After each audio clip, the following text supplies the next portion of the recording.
When I was a teen, I received a phone call that changed my life. One of my best friends at the time called to tell me goodbye. You see, they had just taken a handful of pills in an attempt to end their life. Thankfully, my mother was home and able to take control of the situation. My friend was unsuccessful in her attempt and is alive today because my mother knew what to do. Looking back on that day, I can't imagine being in my mother's shoes. She was younger than I am today and somehow able to respond in a way that saved a child's life. It only dawned on me later that I was my friend's safe space, that our friendship provided an outlet for her to ask for help.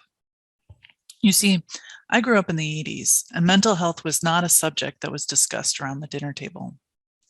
Back then, in my home and many others, stress and anxiety were byproducts of success, or they were related to the bad things that happened in the home that we did not discuss because they were private.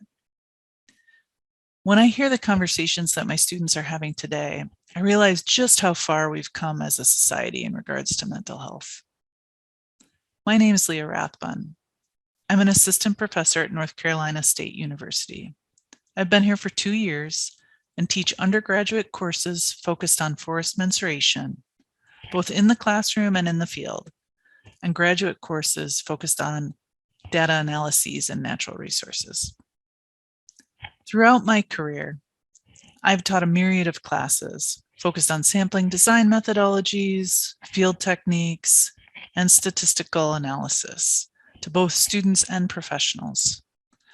While I've had a varied career path and only came to forestry later in my life, I am not, nor have I ever been, nor will be a mental health professional. The conversation I want to have today revolves not around solutions, but rather serves as an acknowledgement to the challenges that we, as educators, have and will continue to face. My hope is that by hearing my story and hearing stories from others, both in and outside of the classroom regarding mental health, that we as a community can share our concerns, perhaps even brainstorm opportunities, and most importantly, just lean on each other. So let me tell you a story from one of my first years of teaching.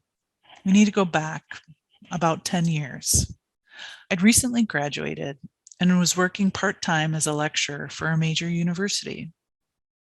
I was teaching an undergraduate course in the statistics department. It was a relatively difficult class. Picture a room full of 80 students from all different disciplines focusing in on statistical techniques that they probably weren't even that interested in. It was common for me to have a line out of my office during my office hours.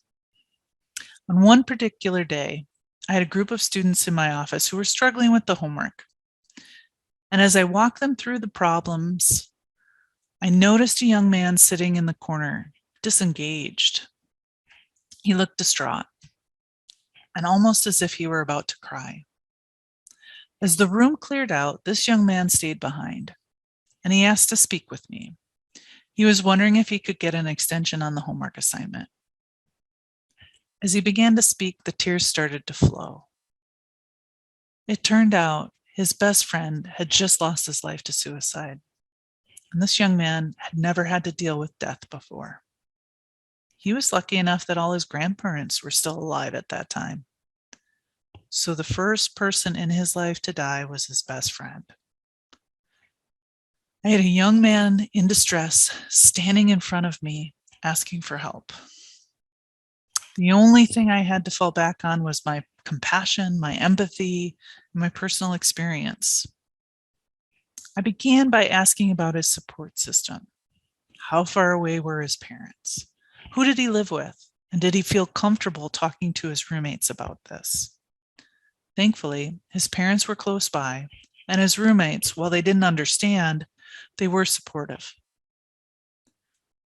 I also was lucky enough to know something about the university support services. I asked if I could get him some information about a professional that he could speak with to help him work through this grieving process. He said yes. Most importantly, that day, I gave him room to talk. I provided a safe space. And after I was sure he was safe and he had the help that he needed, I went home. I cried. I cried for him. I cried for myself. See, I didn't realize until I was home just how scared I was. Scared of doing the wrong thing. As an educator, we're not trained on how to respond in a situation like this. This is not something we learn in graduate school. That young man came to every office hour I had that semester. Many times he had no questions. He just sat in the corner and worked while all the other students asked their questions. He had come to recognize that my office was a safe space for him. I'll never forget him. I do think about what he's doing today. I'm sure he's doing great things. In the time since then, students have come to me to share their experiences with suicide, severe anxiety, learning difficulties and disabilities, and with sexual harassment and sexual assault. The trauma our students are exposed to is real, and in some cases, it's debilitating.